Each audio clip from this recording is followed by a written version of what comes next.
कुंडली में आपका तीसरा घर जो है लग्न कुंडली में आपको देखना है, D1 चार्ट में, बर्थ चार्ट में आपको देखना है अगर आपकी कुंडली का तीसरा घर खाली है। अब तीसरा घर किस चीज़ को रिप्रेजेंट करता है? आपकी कम्युनिकेशन को रिप्रेजेंट करता है, इस चीज़ को आप याद कीजिए। आपकी प्रोफेशनल लाइफ को रिप्रेजेंट करता है, आपकी पार्टनरशिप को रिप्रेजेंट करता है, आपकी यंगर सिबलिंग्स को रिप्रेजेंट करता है और कहीं ना कहीं ये आपके बिजनेस को भी रिप्रेजेंट करता है।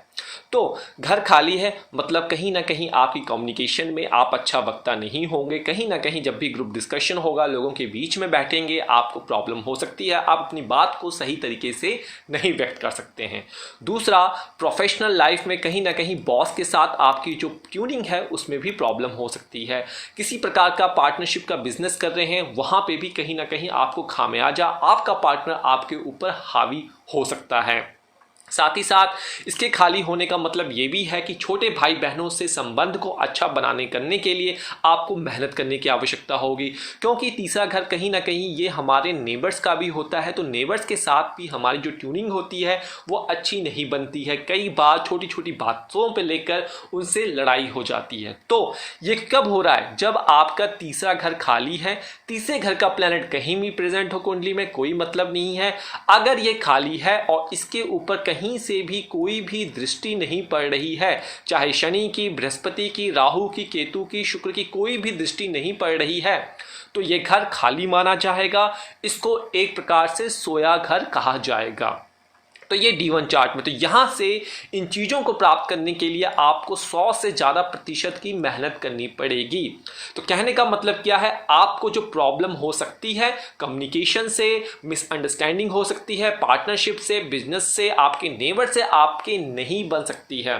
तो मतलब आपको सबको कन्विंस करने के लिए, अपनी आइडियाज़, अपने व्यूज़ को रखने के लिए मेहनत करनी पड़ेगी, और वो भी 100 से ज़्यादा प्रतिशत तक। परंतु अगर आपके D9 चार्ट में यहाँ पे प्लैनेट प्रेजेंट हैं किसी भी प्रकार के, चाहे वो शुभ हो या अशुभ हो, वो कहीं ना कहीं इन चीज़ों में जहाँ पे आपका 100 से 200% तक एफर्ट करने की आवश्यकता थी, वो ऑलरेडी एक्टिवेशन मोड में होंगे। और आपने देखा होगा आफ्टर मैरिज नमाज जो है वो एक्टिवेट कहा जाता है, क्योंकि संपूर्ण एनालिसिस तो D1 से ही किया जाता है, लेकिन उसका हाफ नमान से भी प्रिडिक्शन किया जाता है।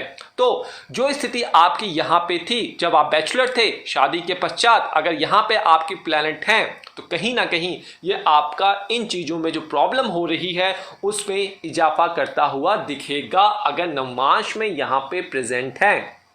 तो जो इंसान होगा इस केस में शादी के पश्चात कहीं ना कहीं एक स्त्री लक, एक मेल लक यहाँ पे कार्य करेगा। दूसरों को अपने आइडियाज और व्यू समझाने में वो परामर्थ साबित होते हुए दिखेंगे, अच्छे दोस्त बनाते हुए दिखेंगे। जिंदगी में जो दोस्त होंगे वो शादी के पश्चात अच्छे बनेंगे, और शादी से पहले आप कहेंगे कि मेरे कोई भी दोस्त नहीं है, लेकिन शादी के पश्चात उसमें इजाफा होता हुआ दिखता है।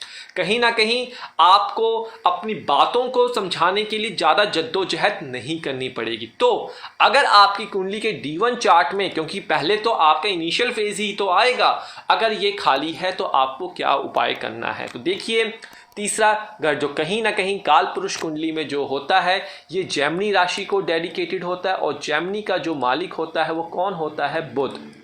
तो आपको बुध नोट कर लेना है। उसके बाद देखना है कि यहाँ पे कौन सा नंबर, कौन सा साइन लिखा हुआ है, तो उससे रिलेटेड आपको उपाय करना है। सिर्फ इतना ही कार्य। बुध से रिलेटेड क्या है? आप गणेश वंदना कर सकते हैं, या दुर्गा सप्तशती का पाठ आप कर सकते हैं। बुधवार के दिन आप गाय को हरा चारा खिला सकते हैं, खासकर अपनी वेट के जितना।